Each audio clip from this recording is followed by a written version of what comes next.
আসসালামু আলাইকুম।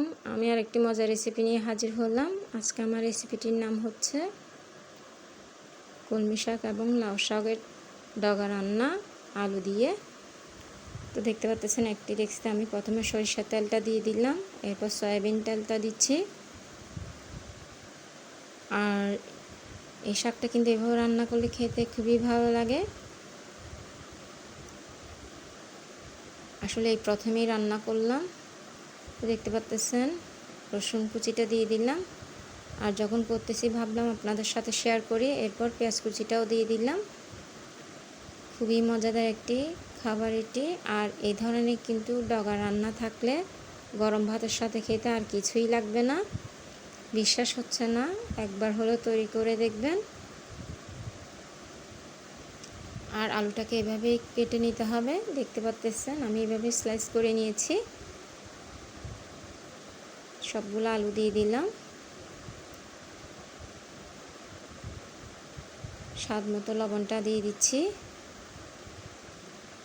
আসলে আমরা শাকটাকে বিভিন্ন ধরনের রান্না করে থাকি, কিন্তু এই প্রথম এভাবেই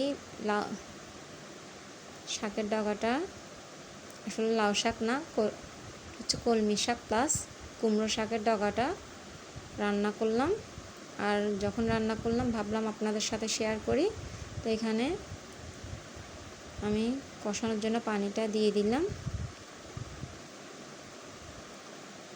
ভুলবশত কারণে কুমড়ো শাকের ডগাকে লাউ শাকের ডগা বলে ফেলেছি। আশা করি ক্ষমার দৃষ্টিতে দেখবেন। এখানে আমি চিংড়ি মাছটাও দিয়ে দিলাম। এরপর 1 চা চামচ হলুদের গুঁড়া দিলাম। এরপর মরিচের গুঁড়া দিচ্ছি 1 চা চামচ থেকে একটু বেশি।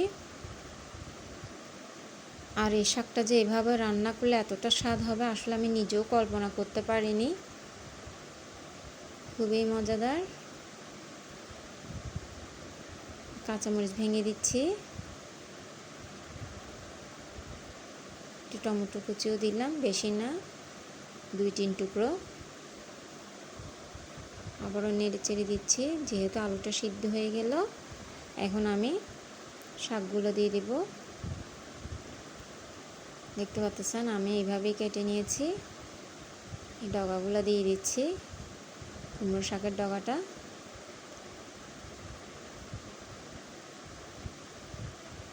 নেড়ে চেড়ে দিচ্ছি।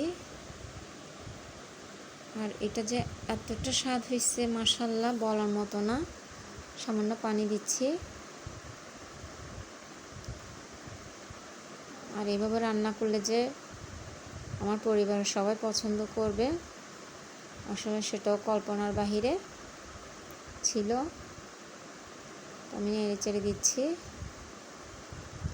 শুধুমাত্র এটা দিয়ে ভাত খাওয়া হয়ে যায়। আপনারা অবশ্যই এভাবে একবার হলে তৈরি করে দেখবেন এবং কার কেমন লেগেছে অবশ্যই কমেন্টস করে জানাবেন। তো দেখতে পাচ্ছেন মাশাআল্লাহ তৈরি হয়ে গেল চিংড়ি মাছ আলু দিয়ে কুমড়ো শাকের ডগা রান্না। আর এটি কিন্তু এই প্রথম রান্না করলাম। খুবই মজাদার খাবার। আজ এতটুকুই। তো দেখার জন্য সবাইকে ধন্যবাদ।